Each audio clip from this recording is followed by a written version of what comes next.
Harun pulang dengan senyuman manis yang dilontarkan untuk sang istri yang sudah menunggu sambil melipat tangan di dada, wajahnya sudah menekuk karena menunggu Harun yang sedikit pulang terlambat. Sayang, panggil Harun manja dan bersiap untuk memeluk istrinya namun Sandra menolaknya. Es krim aku, mana? Tagih Sandra meletakkan telapak tangannya di depan Harun. Hehehe lupa, sayang, jawab Harun menggaruk tengkuknya yang tidak gatal. Sandra melototkan matanya, ia langsung saja ingin menangis, seharian menunggu tetapi suaminya justru lupa padahal ia sudah sangat menginginkannya. Kamu kok lupa, kan aku udah bilang. Protes Sandra sebal pada suaminya. Lupa sayang, maaf ya. Cicit Harun menatap istrinya dengan lembut. Sandra tidak menjawab, ia langsung saja pergi ke kamar tanpa peduli pada panggilan suaminya yang berteriak dari bawah. Sementara Harun, ia menghela nafas sebentar. Sulit sekali membujuk istrinya yang sudah begitu ngidam es krim. Tak mau membuat istrinya semakin marah, Harun segera mengejar Sandra ke kamar. Sayang, jangan marah ya. Aku beneran lupa sama pesanan kamu, besok ya aku beliin. Ucap Harun membujuk Sandra yang berbaring dengan membelakanginya. Gak mau, kamu tega. Ketus Sandra menepis tangan Harun yang berada di bahunya. Lupa sayang bukan tega, kalau inget aku pasti beli. Jelas Harun mengusap bahu sampai pergelangan tangan Sandra dengan lembut. Sandra kembali diam, namun beberapa saat wanita itu beranjak dari tempat tidur kemudian berlari masuk ke dalam kamar mandi. Harun yang terkejut sekaligus khawatir buru-buru menyusul istrinya. Di dalam kamar mandi, Sandra tak henti muntah-muntah. Memang inilah yang terjadi jika ngidam namun tidak terpenuhi, bayi dalam kandungan Sandra begitu sensitif. Sayang, kamu kenapa hei? Tanya Harun memijat tengkuk istrinya. Gak apa-apa, jawab Sandra dengan lemas setelah mengeluarkan isi perutnya, seluruh tubuhnya menjadi lemas sekali. Harun menjadi merasa bersalah karena melupakan keinginan istrinya, ia lantas menggendong Sandra dan membawanya ke kamar. Harun merebahkan istrinya dengan lembut kemudian menyelimutinya sampai batas perut, ia lantas mengusap-usap kening Sandra bergantian dengan perut guna mengurangi rasa mual istrinya. Masih mual? Tanya Harun pelan. Enggak, jawab Sandra dengan mata yang terpejam. Maafin aku ya, sayang. Karena aku kamu jadi harus mual-mual gini, bisik Harun mencium kening istrinya dengan lembut. Sandra tidak menjawab, usapan lembut tangan Harun bukan hanya mengurangi rasa mual tetapi membuat rasa kantuk ikut datang menghampiri. Melihat istrinya yang tertidur Harun akhirnya lega, setidaknya Sandra tidak akan muntah-muntah lagi. Harun beranjak dari tempat tidur untuk ke kamar mandi dan bersih-bersih karena memang dirinya belum mandi setelah pulang kerja tadi. Asteris. Keesokan harinya Sandra terbangun karena sinar matahari yang mulai menyelinap masuk ke dalam kamarnya, ia lantas bangun untuk membantu suaminya siap-siap bekerja tetapi Harun justru tidak ada di sebelahnya. Kemana Mas Harun? Gumam Sandra celingak-celinguk mencari keberadaan suaminya, kamar mandi pun tidak ada suara gemericik air.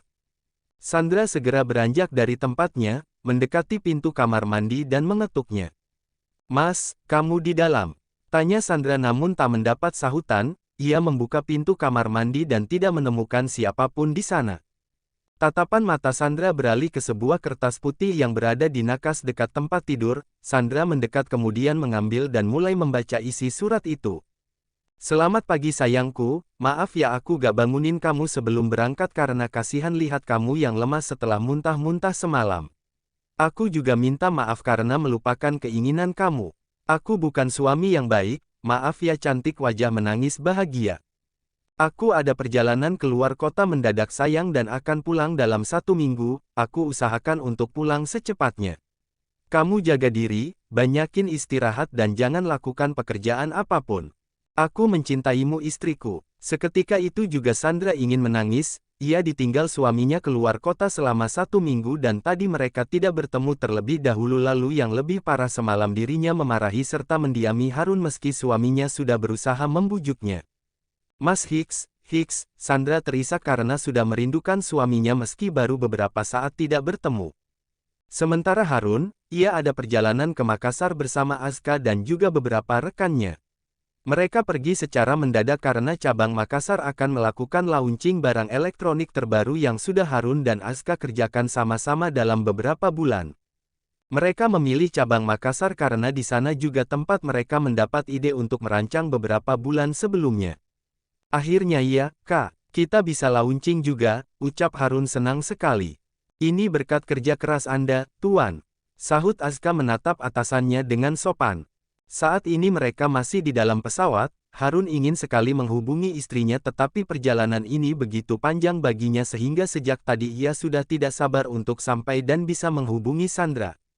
Setelah perjalanan yang memakan waktu hampir 2,5 jam akhirnya mereka sampai di Hasanuddin International Airport. Rombongan Harun yang berjumlah 5 orang segera masuk ke dalam mobil jemputan yang memang disediakan oleh kantor, mereka bergegas pergi menuju penginapan yang lokasinya dekat dengan kantor. Harun menelpon istrinya sambil menunggu sampai ke penginapan, ia ingin tahu sedang apa saat ini istrinya di rumah setelah ia tinggal tanpa pamit. Halo, sayang. Halo, Mas. Kamu kenapa gak bilang kalau mau pergi keluar kota? Kok suaranya serak, kamu abis menangis ham.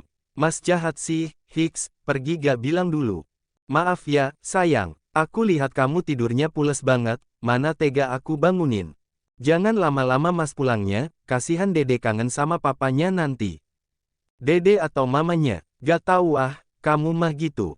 Semalam gak dibeliin es krim dan sekarang malah ditinggal. Iya, sayang maaf ya. Aku usahakan pulang cepat supaya kamu gak kangen. Apa sih, siapa juga yang kangen? Harun tergelak mendengar jawaban istrinya yang ketus tetapi begitu nagih untuk didengarkan. Suaranya yang ketus seperti itu menandakan jika dirinya ingin dimanja, dan Harun tentu menyadari semua itu terhadap istrinya yang cantik. Setelah bicara panjang, mereka memutus sambungan telepon karena Harun juga sudah sampai dan Sandra juga harus sarapan. Harun turun dari mobil, segera ia masuk setelah beberapa pegawai hotel mempersilahkan kamar yang sudah dipesan untuk masing-masing.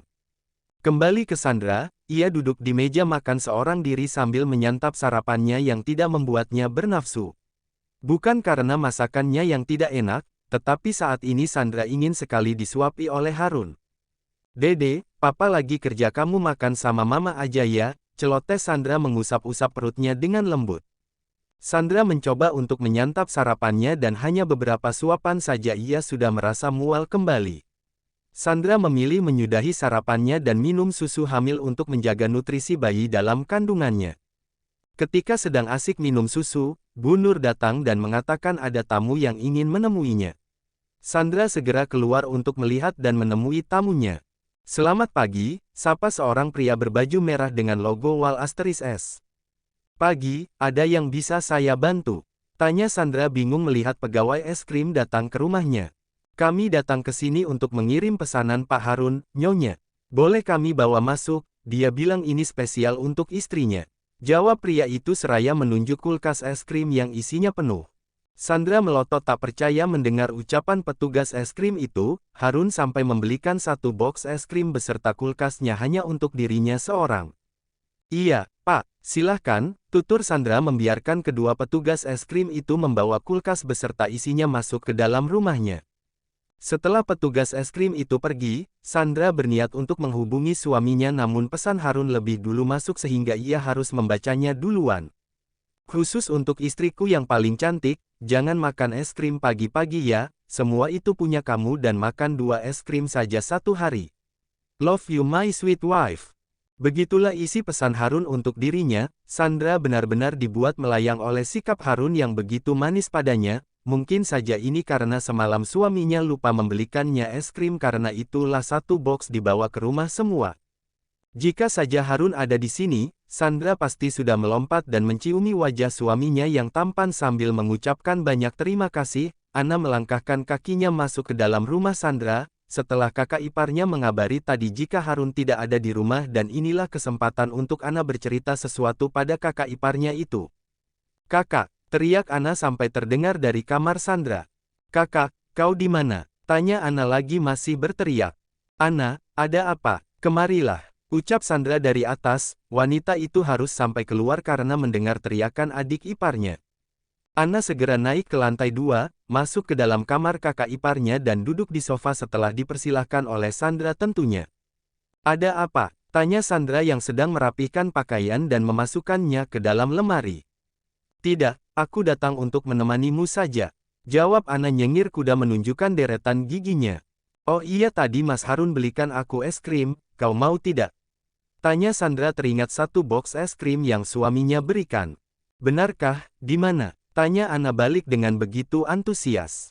Di lantai bawah, ayo ke sana. Ajak Sandra keluar duluan disusul oleh Ana. Sandra dan Ana sama-sama menikmati es krim di tangan mereka sambil menonton televisi. Terlihat sekali Ana tampak bimbang untuk bercerita pada Sandra soal hubungannya dengan Aska. Kak, panggil Ana ragu-ragu. Sahut Sandra berdehem karena mulutnya penuh es krim. Ada yang mau aku ceritakan padamu, jelas Ana menggigit bibirnya takut. Iya, ada apa? Katakan saja, tutur Sandra, ia sudah tahu apa yang akan diceritakan oleh Ana. Kau sudah seperti kakak kandung bagiku, aku ingin membagi cerita denganmu karena aku tahu hanya kau yang akan mengerti apa yang akan aku katakan. Celetuk Ana seraya meletakkan gagang es krim di dalam plastik tempat sampah di sana. Ada apa, katakan saja semuanya padaku. Ucap Sandra lembut. Aku pernah menjalin hubungan dengan Kak Aska. Ucap Ana memejamkan matanya karena takut dengan ekspresi Sandra nantinya. Lalu, tanya Sandra santai membuat Ana terkejut dengan reaksi kakak iparnya. Kak, kau tidak terkejut ataupun marah? Tanya Ana menatap Sandra dengan tatapan tak percaya. Untuk apa aku marah? Ini hidupmu jadi kau yang memutuskan mana baik dan buruknya. Jawab Sandra mengusap tangan Ana. Lagi pula aku sudah tahu sejak lama soal hubunganmu dengan Aska, sebenarnya tidak benar-benar tahu tapi aku selalu merasa ada sesuatu di antara kalian. Sikap Aska yang mencoba menghindarimu dan sikapmu yang selalu menatap Aska dengan sendu. Lanjut Sandra seketika membuat Ana terdiam, apakah sampai terlihat begitu wajahnya? Pikir Ana. Apakah Kak Harun juga tahu soal ini? Tanya Ana was-was. Entahlah, sepertinya dia merasakan apa yang aku rasakan ketika dia melihatmu dan Aska di depan rumah sakit waktu itu. Jawab Sandra semakin membuat Ana was-was. Lalu apa tanggapannya, Kak? Tanya Ana begitu penasaran. Aku juga tidak tahu, saat itu dia berniat untuk menghampiri kalian tapi aku mengatakan mungkin kalian perlu waktu untuk menjelaskan pada kami. Jawab Sandra seraya mengelap bibirnya yang terkena noda es krim. Sekarang ceritakan padaku, ada apa denganmu dan Aska? Kenapa dia selalu menghindarimu? Tanya Sandra serius. Ana menarik nafas dalam-dalam kemudian membuangnya dengan kasar. Ia menatap Sandra dan mulai bercerita sejak awal ketika Aska terpergok melihat foto dirinya di ponsel dan bagaimana Aska menyatakan cintanya pada Ana hingga bagaimana mereka menghabiskan hari-hari bersama. Lalu apa masalahnya? Kini kalian sama-sama saling cinta bukan? Kenapa Aska mengakhiri hubungan kalian? Tanya Sandra setelah mendengar cerita Ana yang masih belum selesai. Kesalahpahaman, Kak. Kak Aska telah salah paham padaku. Jawab Ana lirih. Salah paham macam apa? Tanya Sandra mengerutkan keningnya. Ana pun kembali menceritakan tentang malam di mana Aska salah paham padanya, ketika hujan turun dengan deras dan tidak ada yang datang untuk memberinya kehangatan. Aska justru salah paham dan memberikan rasa panas di dada dengan perkataannya. Kak Aska, lirih Ana terduduk di bawah hujan yang deras. Ia tidak peduli lagi dengan tubuhnya yang mulai menggigil karena kedinginan, yang ia harus lakukan sekarang adalah mengejar Aska dan menjelaskan semuanya pada pria itu. Ana bangun dari duduknya, ia menyetop taksi yang kebetulan lewat untuk menuju apartemen Aska. Tubuhnya yang basah terkena hawa AC semakin membuat pori-pori kulitnya terasa membeku. Ini Pak, terima kasih banyak. Ucap Ana memberikan uang lebih pada sopir taksi itu karena kursinya basah olehnya. Setelah membayar, Ana segera masuk ke dalam kawasan apartemen Aska, tempat yang beberapa kali ia datangi untuk sekedar menonton televisi bersama. Ana menekan bel beberapa kali namun tak kunjung ada yang membukakan pintu untuknya, sampai seseorang tiba-tiba memanggil dirinya. Ana masih belum menyerah, ia menekan lagi dan lagi tombol bel apartemen Aska hingga akhirnya pintu terbuka memperlihatkan sosok pria dengan tatapan yang tajam padanya. Kak Aska, aku ingin menjelaskan padamu semuanya. Lirih Ana dengan suara yang gemetar karena tubuhnya semakin terasa menggigil. Apa yang perlu kau jelaskan? Semua sudah jelas. Kau dan pria itu, kalian berhubungan kan dan bagaimana bisa kau mengatakan jika mencintaiku sementara kau berhubungan dengan pria itu? Ucap Aska sedikit membentak. Tidak Kak, kau salah paham. Aku tidak pernah mengkhianatiku, Cicit Ana pelan, berusaha meraih tangan Aska namun pria itu justru menepisnya. Mungkin dia lebih pantas untukmu, bukan aku. Dan lagi minta maaflah pada kakak dan juga orang tuamu, kau juga sudah membohongi mereka. Pungkas Aska ingin menutup pintu apartemennya namun Ana mencegahnya. Apa maksudmu, kapan aku membohongi kakak dan kedua orang tuaku? Tanya Ana tidak mengerti. Ketika kau mengatakan pada mereka jika ada seorang pria yang mau melamarmu. Jawab Aska membuat Ana terdiam 1000 bahasa. Kak Aska, jangan katakan bahwa kau akan, lirih Ana menatap Aska yang mengangguk kecil. Ya, aku membatalkan niatku untuk melamarmu. Ucap Aska kemudian menutup pintu dengan kasar tanpa peduli pada gadis yang menangis di depan pintunya. Ana menangis, ia benar-benar merasa hancur hanya dalam satu malam. Kehilangan sosok pria yang begitu mencintainya karena salah paham. Di mana kesalahanku kak? Ketika aku membantu temanku apakah itu salah Hicks? Isak tangis Ana dalam pelukan Sandra yang ikut bersedih. Jadi hari ketika kau bertanya pada mama dan papa itu benar. Tanya Sandra teringat hari di mana Harun meminta izin pindah rumah dan hari yang sama ketika Ana bertanya soal lamaran seorang pria. Benar, kak. Kak Aska berniat untuk melamarku setelah aku selesai sidang tetapi kesalahpahaman menghancurkan segalanya. Jawab Ana berat, dadanya sungguh terasa sesak. Teman yang aku tolong malam itu sudah mengatakan segalanya pada Kak Aska, tetapi dia tidak percaya dan tidak mau berbaikan denganku. Apa yang harus aku lakukan kak? Tanya Ana masih memeluk Sandra yang dengan lembut mengusap punggungnya. Lalu apa yang akan kamu lakukan sekarang? Pilihan ada di tanganmu antara memperjuangkan atau meninggalkan. Ucap Sandra menasehati adik iparnya agar tak berlarut-larut dalam kesedihan asmara. Aku bingung, kak. Jika aku berjuang tanpa dukungan itu sama menyerahkan nyawa ke medan perang sementara jika aku menyerahkan aku akan sangat sulit menerima pria lain di hatiku. Balas Ana menyeka air matanya yang sudah membasahi baju Sandra. Pikirkan baik-baik, jangan gegabah dalam memilih. Jika hatimu sudah yakin maka ceritalah pada kakakmu dan juga mama papa. Biarkan mereka tahu dan lihat apa tanggapan mereka, titah Sandra berusaha memberi pengertian pada Ana. Bagaimana jika mereka menolaknya? Tanya Ana pelan, ini adalah hal terbesar yang ia takutkan. Buktikan pada mereka bahwa pilihanmu adalah yang terbaik. Jawab Sandra tersenyum manis. Terima kasih, kak. Kau sangat pengertian padaku, beruntung sekali aku memiliki kakak ipar sepertimu. Ucap Ana kembali memeluk Sandra dan mengucapkan terima kasih lagi dan lagi.